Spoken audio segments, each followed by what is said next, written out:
Okay, everybody, please take your seat for the next session, where we'll have Chris Orlowski, our Global Channel Marketing Manager from Amazon Pay, moderating a panel on the intersection of social media and e-commerce. So I'd like to welcome Chris and his panelists up to the stage.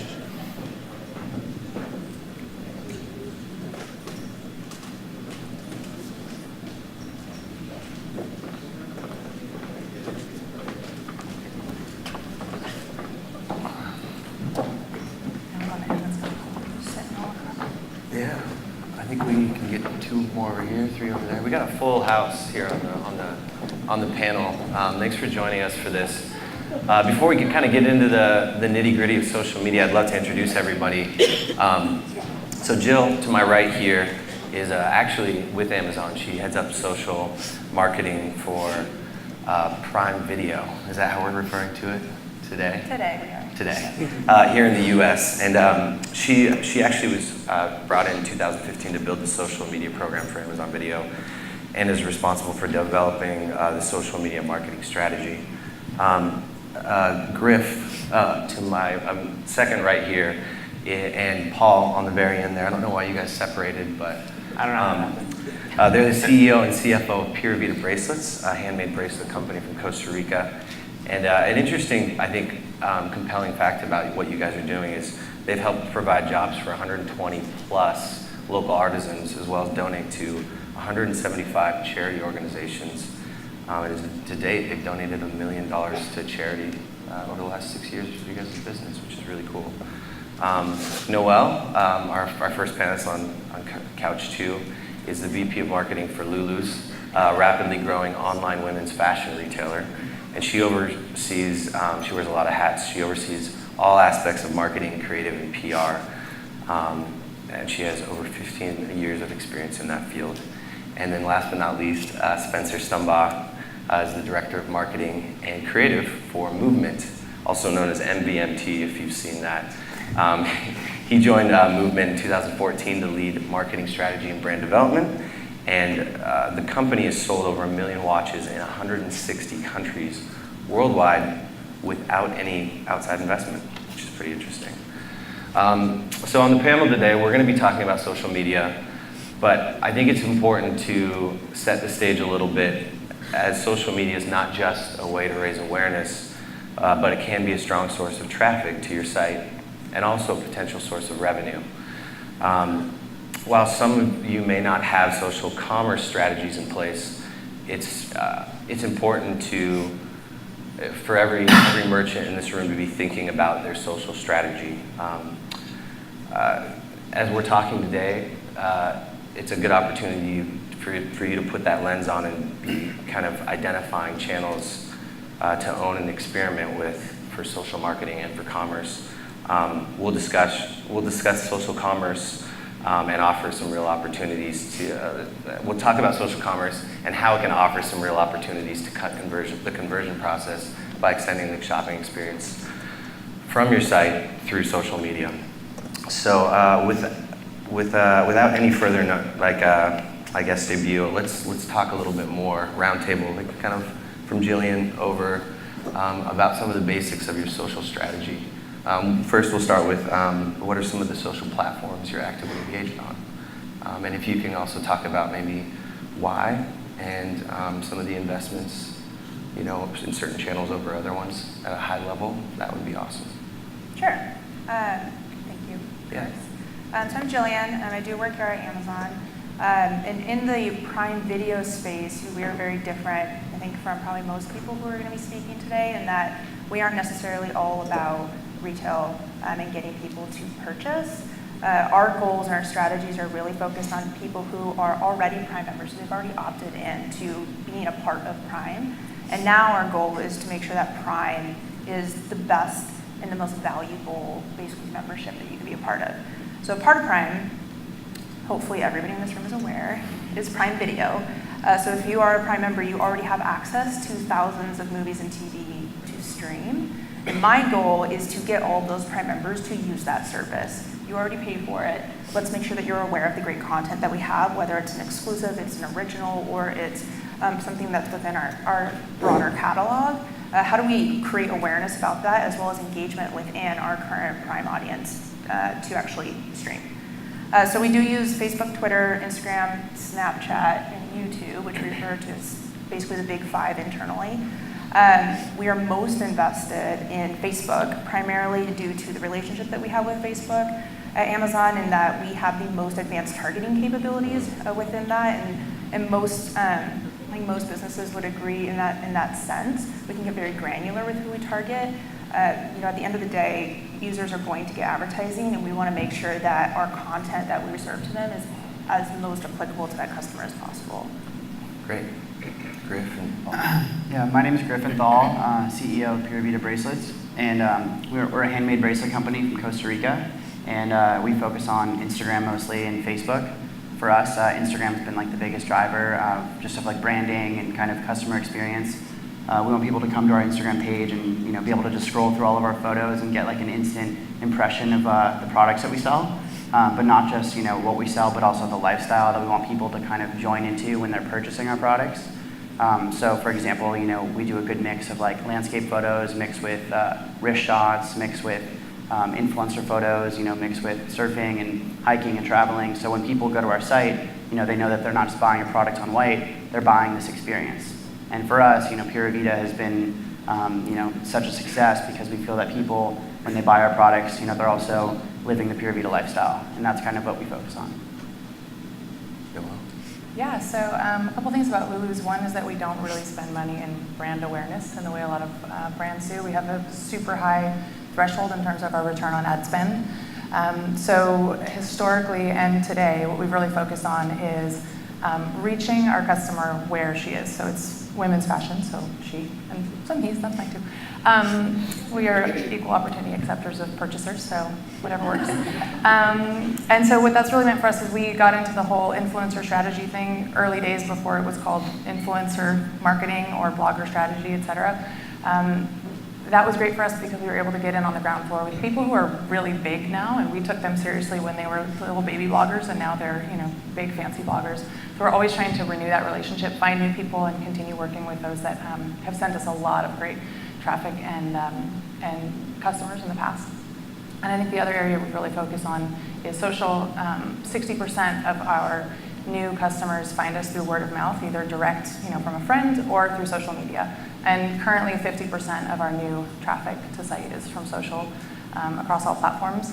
So we are also active on all the big five, and then whatever comes next, we're always trying to anticipate where our customer is going to be. And I think the other key thing for us is that we don't want to make the experience gross. People are on Instagram because they want to connect with their friends. They've selected some brands that they want to follow. They don't necessarily want to hard sell there. So how can we still achieve that in a way that feels good to them, it feels native to whatever platform it is, and doesn't interfere with that experience of being social and engaging, but still enables her to shop in a way that feels right for that platform. Great. Spencer from Movement. Social media has been monumental in our growth. Like Chris mentioned earlier, we've taken no outside investment, and we were only 4 years old, so we've had to be extremely scrappy to grow quickly. Social media has been a huge factor in that, primarily Facebook and Instagram. Organic in the start and paid has been able to accelerate that growth. Currently, 40% of our traffic comes from social media. A large portion of that is paid. But we look at organic, mainly Instagram, as a huge portion of our brand. It's kind of our identity, it's our aesthetic, and it represents the Movement lifestyle. So we've grown through that. A lot of social media influencers, and Instagram's been huge for our networking and content creation. Great. And Pura Vida, you guys have already spoken, so hopefully you guys can both get a chance and Griffin doesn't hog the whole panel. I'm just kidding, Griffin. So Noelle, you mentioned that 60% of traffic is coming through socials, like 60% of 50% of new customers. Of new customers, okay. So for some of, for I guess Pura Vida and Movement, what's that percentage look like? Right around the same numbers. I mean, Wow. for us, it's 40 to 50% of all traffic is coming from paid. So.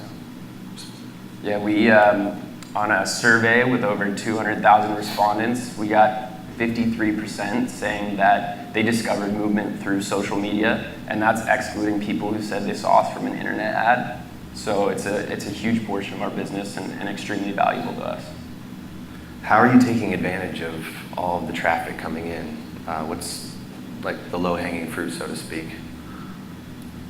I think for us the tricky thing is it depends on which platform they're coming from. So Pinterest, for example, is a great place for discovery. That's sort of like top of the funnel, to use marketing speak. And that person is kind of cruising around thinking they want to shop for something or for an event or an occasion, and they're not necessarily ready to buy at that precise moment. So how can we engage the customer directly on that platform? We've been playing with Shop the Look and functionality like that Pinterest is rolling out. But then also when they arrive to the site, we're working on personalization efforts that will really address the fact that that person has come from Pinterest looking at a particular product. We also struggle with products going out of stock because we sell out of them, which is a great problem, but a problem nonetheless. If you've come in from a pin that's 9 months old, how can we deal with that? So we're constantly sort of battling this ongoing, we fix one problem and there's a new one, right? So Right. The new one is how do we deal with that person who's actually made it to the site, we know they want to buy that dress and it's out of stock. Well, let's try to find a creative way to offer them other products that are similar that they might like, or redirect her in a certain way, or also message her when she arrives on site in a way that's not overwhelming. Hi, we saw you came from Pinterest, because that would be weird.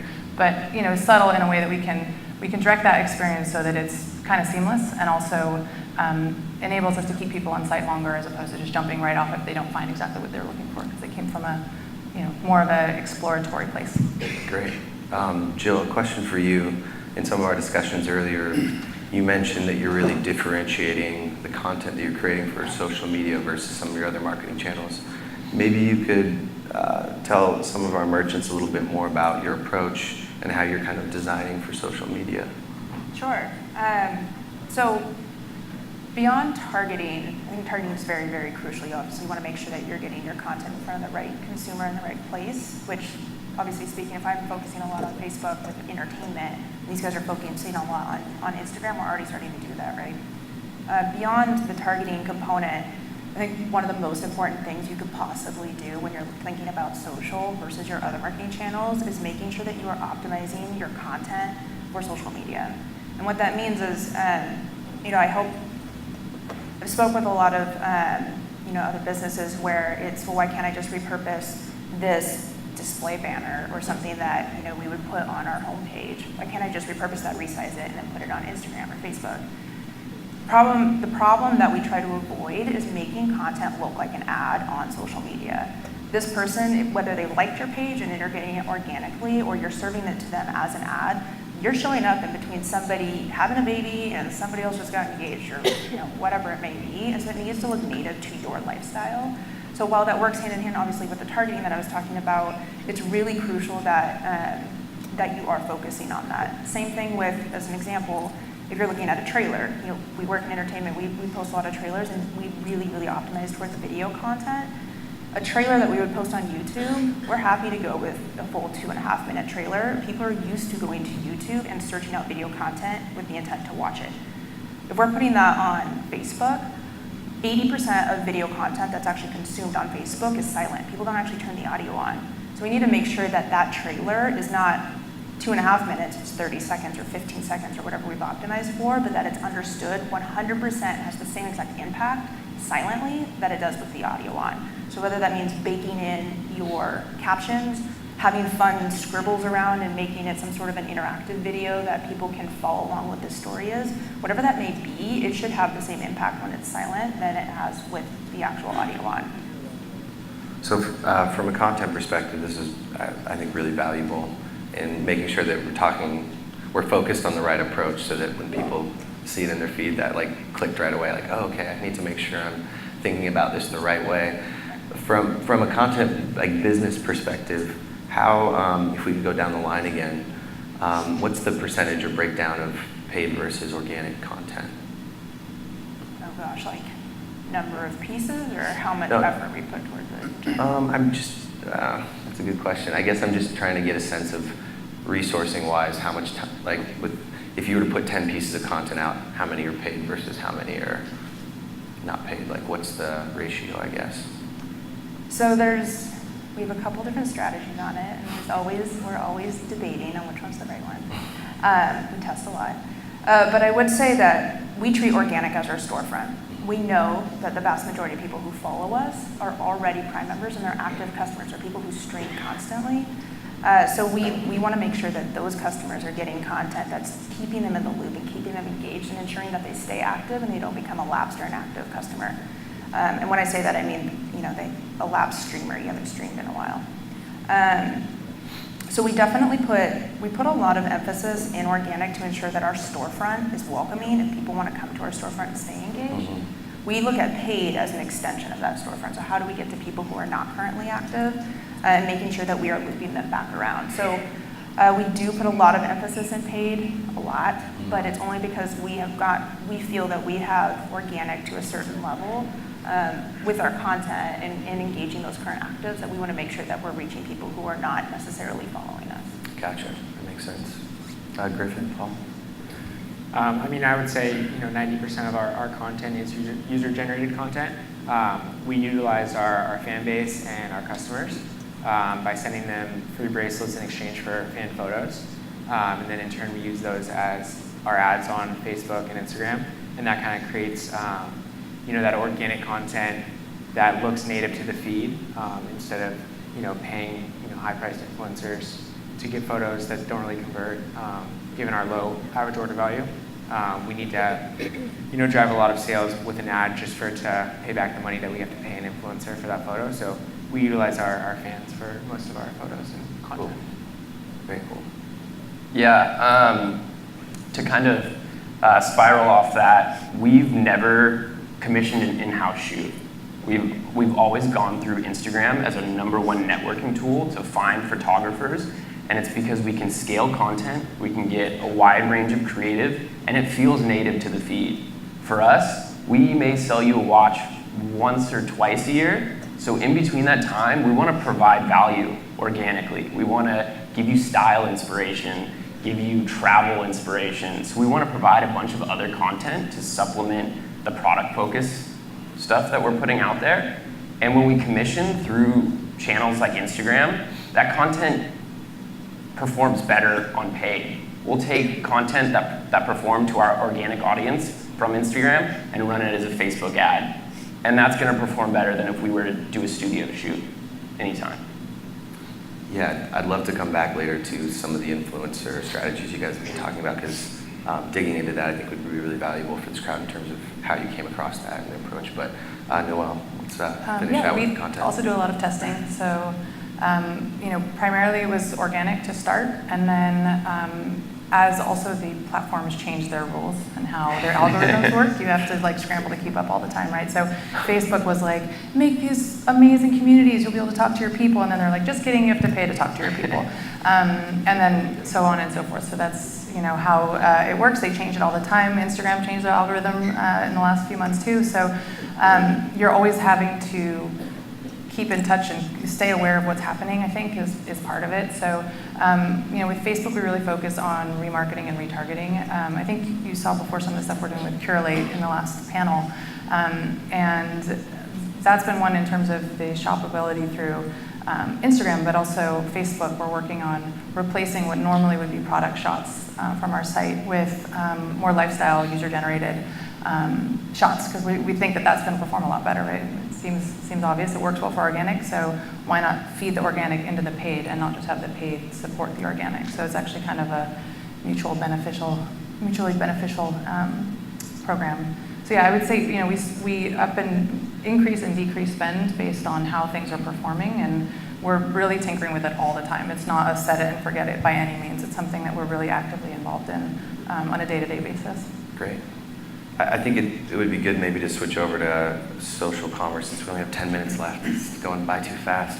And Jill, maybe you could give us a little bit of a better understanding as we go, specifically channel by channel, what your approach is, who the audience is you're targeting with that because of that approach, and then what's working, what's not working.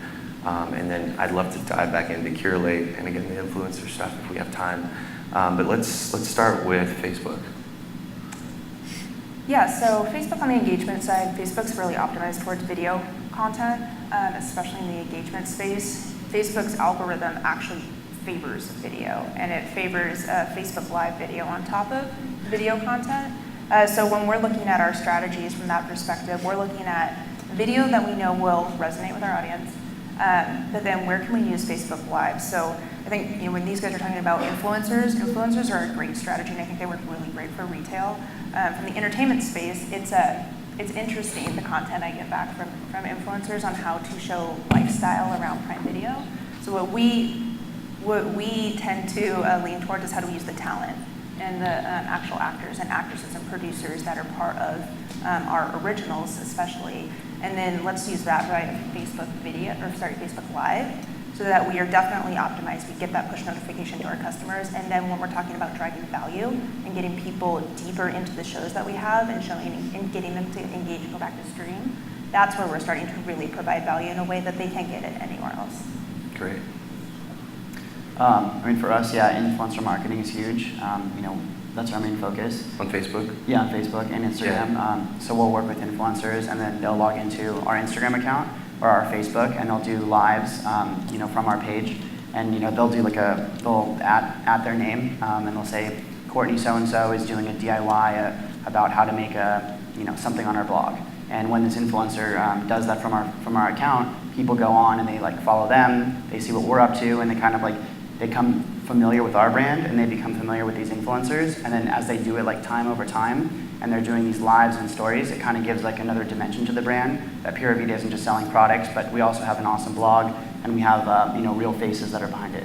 Cool. And Spencer, I know you have 1 million followers on Movement, right? On Facebook? Movement's Facebook, yeah. Facebook, 3 million? 3 million? Yeah. Okay, around so there. is Instagram 1 million then? Or is it just Yeah, in the Instagram. last 2 weeks? Instagram cumulatively. Wow, okay, so with 1 million followers, you're obviously doing something right. Can you tell us also how you're kind of extending that buying experience through Facebook? Through Facebook? Strategies and tactics? Yeah, Facebook's our #1 acquisition channel as far as paid goes. Obviously, the targeting's amazing. It's very efficient, very scalable. On the organic side, at the beginning, we were able to grow really fast. Obviously, algorithms change. So now we're trying to stay on the forefront of what they're going to give algo priority. Facebook Live was great for us. We just had a new product reveal, and we boosted that after. So it was a mix between organic and paid, and we saw amazing cost per orders there. We do a lot of blog and content posts on Facebook and just boost it to our own audience, and that's really efficient. It's cost effective, it's got extremely high engagement and a very high conversion. When we're, of course, the acquisition side, it's high volume, it's scalable.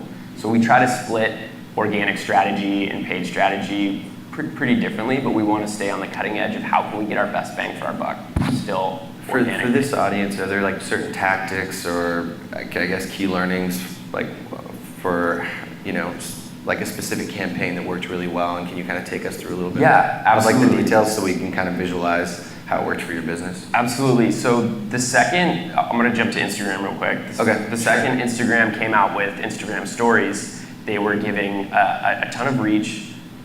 There wasn't a lot of brands jumping on it immediately. So we just started creating content where find the perfect watch for you. And you would just tap through, and then you could swipe up to go directly to your website. This was a brand new feature. They were training people, and we saw an 8% click-through rate, which was amazing for us. And we saw a high conversion rate as well. So we were able to track direct sales from these new methods that have just rolled out, and us being nimble and able to just test these new features has been really beneficial for us.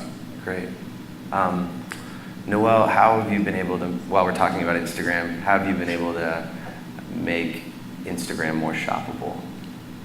You mentioned Curate, and I'd love for you to expand on that and kind of talk through some of the other aspects. We've been pretty lucky to partner directly with a lot of the platforms. So we get involved in a lot of pilot programs and a lot of alphas and betas, and then I guess after that it's just a product. It's not really a fancy letter anymore. But so we were one of the first 12 brands, I believe, in the actual Instagram shopping alpha program, so that enabled people, we already were live with Like to Buy, which is the Curate product, but to also shop directly from the post. And again, for us, it's really important that somebody is having that experience, that it's not a pop-up, it's not a weird overlay, it's not something that is intrusive to your experience. And that has performed very well for us, and then we've continued with Like to Buy and Curate as well. And that has always done well from a traffic perspective. More recently, we just went live 2 weeks ago, I think, maybe 2.5, with the product that Curate just showed. It's a total test of adding the Amazon Pay button to the interstitial. So if you've clicked through and you've seen the product you like, you can actually just buy it right there with Amazon Pay. It's been interesting because it's been live for 2 weeks, and like I said, we're always testing things. So we've seen actually traffic go down quite a bit because maybe people aren't ready to buy that specific product. So we have to figure out some adjustments to the user interface and things like that. But people who are clicking through and purchasing, it's been a 35% conversion rate, which is totally insane. So obviously that enables people to shop pretty immediately from that exact experience, but we also want to make sure that people can still get to the site and shop around and really experience the full Lulu's experience, not just be stuck on that one product. And if it's not exactly what they wanted, or if it's not in their size, that they get stuck and they bounce out again. Great. We only have a couple minutes left, and there's just so much we didn't get a chance to get to. I think it's really telling that 18% of internet users in the US have purchased via social, and that's quickly rising. Do you have any advice for our merchants that are starting to look at a social strategy, the way they can think about it, the approach, lessons learned in our last couple minutes here? I would say just always be changing. These platforms are always changing. There's always new ones coming out. There's always new features. The quicker you can kind of like jump on that new feature and be the first one to market, and kind of figure out the hacks, the quicker you're going to jump ahead of everyone. Great. I also think it's important to make content that's relevant to your audience and really authentic to your brand, whatever it might be. Obviously, that's easier in some areas than others. We have cool lifestyle brands, admittedly. And if you're, in finance or banking, it's a little bit harder and there's a lot more regulation around it. The other piece, which is really lame to have to even bring up, but there's also a legal aspect to all of it. So making sure you're abiding by FTC regulations is pretty important so you don't get sued. But yeah, I think the content is the most important thing, because if you're showing something that people are going to get excited about and that is also relevant, not only to them, but true to your brand and what you're selling, then it will start to move itself, and then you can augment it with some paid support as well. I absolutely agree with that. I think content is the key. And don't be afraid to test anything. We've had iPhone pictures drastically outperform studio shoots, lifestyle shoots. Be open to the platform and try to keep things as native as possible. This may not always be up to your quality standards, but don't be afraid to test it, because it's going to feel organic and it's going to feel real in the feed. Pinterest, you can put text and overlays and that might boost conversion. That's not going to happen on Instagram for everyone. A lot of the times if we put any text, any overlays, it's going to kill conversion. So really try to go out there and feel native to the platform, talk to your audience, and really make relevant content. And then, my last thing, I think just going back to what they both said, is user-generated content is definitely the forefront. It shows the transparency, it shows like the imperfection that a brand can have, and I think that's super important. And then taking that user-generated content, putting it on your Instagram, incorporating it into your email marketing for like abandoned carts, using it on Facebook ads. So it's kind of just a whole like full circle approach from like getting the photo, putting it on the product page, email, social ads. I echo all of that, especially the content piece. Like, you could have the best targeting and the best measurement strategy in the world, but if your content is not great, if it's awful, or if it's too try-hard, I like to say, people aren't going to engage with it, and it doesn't matter. It's going to be a waste of your time anyways. And then we also always ask, like, why are you even here? Why are you on Facebook and why are you on Instagram? Like, you don't need to be on all platforms just to say I'm on social. You really need to figure out what are the best platforms for you. I'm not on, Prime Video, I'm not on Pinterest. Pinterest is great for retail, but from an entertainment space, it may be in my list. It's not towards the top right now. And then making sure that you're creating content that your customer is getting as a unique and differentiated offering than if they would go to your website. Like, give them a reason to actually be there and follow and want to engage with you on social. That's the point of it. Great. Well, we're over. I really appreciate you guys taking the time out. I know Pura Vida has some bracelets that they're willing to give to the first couple people that come up and say hi. Let's give it up for our panelists.